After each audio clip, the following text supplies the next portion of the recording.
বিশ্ব পরিবেশ দিবস উপলক্ষে পরিবেশ সচেতনতার বার্তা ছড়িয়ে দিতে বিশেষ উদ্যোগ নিল রাজ্য দূষণ নিয়ন্ত্রণ পর্ষদ। বিশ্ব পরিবেশ দিবসকে সামনে রেখে বৃহস্পতিবার রাজ্য দূষণ নিয়ন্ত্রণ পর্ষদের উদ্যোগে আয়োজিত হয় এক বর্ণাঢ্য সচেতনতা র্যালি। সুকান্ত একাডেমি প্রাঙ্গণ থেকে র্যালি সূচনা করেন বনমন্ত্রী অনিমেষ দেববর্মা। এই কর্মসূচিতে অংশ নেন দূষণ নিয়ন্ত্রণ পর্ষদের আধিকারিক, বিভিন্ন শিক্ষা প্রতিষ্ঠানের ছাত্রছাত্রী, পরিবেশ প্রেমী এবং সাধারণ মানুষ। পরিবেশ রক্ষা ও দূষণমুক্ত সমাজ গড়ার বার্তা তুলে ধরা হয় র্যালির মাধ্যমে। র্যালিটি শহরের বিভিন্ন গুরুত্বপূর্ণ পথ অতিক্রম করে পুনরায় সুকান্ত একাডেমিতে এসে শেষ হয়। হাতে প্লেকার্ড ও পরিবেশ রক্ষার নানা স্লোগানে মুখর হয়ে ওঠে গোটা শহর। আয়োজকদের মতে পরিবেশ সংরক্ষণ শুধু সরকারের দায়িত্ব নয়, বরং প্রত্যেক নাগরিকের সক্রিয় অংশগ্রহণে গড়ে উঠতে পারে একটি সবুজ এবং দূষণমুক্ত ভবিষ্যৎ। আজকে বিশ্ব পরিবেশ দিবস এবং এই দিবস উপলক্ষে আমাদের একটা শোভাযাত্রা আমরা শুরু করছি।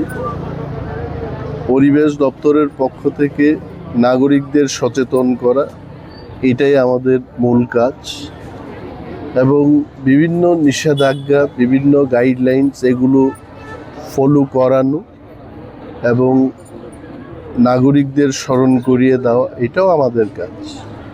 এবং এই বিশ্ব পরিবেশ দিবস উপলক্ষে আমি রাজ্যের সকল জনগণকে শুভেচ্ছা জানাচ্ছি এবং এই কথাই বলবো যে পরিবেশকে সুস্থ রাখতে গিয়ে শুধু কিছু মানুষ তারা সেই চেষ্টা করলেই হবে না। প্রতিটি ঘরে, প্রতিটি শহরে, নগরে, গ্রামে, সমস্ত জায়গায় প্রত্যেককে দায়িত্ব নিয়ে পরিবেশকে সুস্থ রাখতে হবে। এবং আরও একটা বিষয় হলো বনায়ন আমাদের আরও তৈরি করতে হবে। যত বন থাকবে আমাদের কাছে, ফরেস্ট রিসোর্স থাকবে, ততই পরিবেশ সুস্থ থাকবে। তো আজকের এই দিনটা খুব গুরুত্বপূর্ণ। সারা বিশ্বেই পরিবেশ দিবস,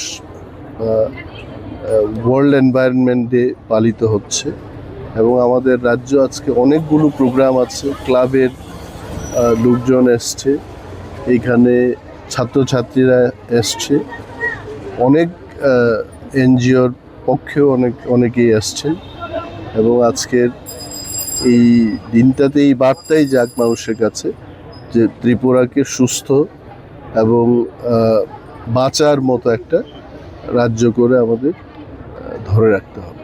যেভাবে জলবায়ু পরিবর্তন কেবল একদিনের কর্মসূচি নয়, পরিবেশ রক্ষার এই বার্তা কতটা মানুষের দৈনন্দিন জীবনে পৌঁছাবে এখন সেটাই দেখার।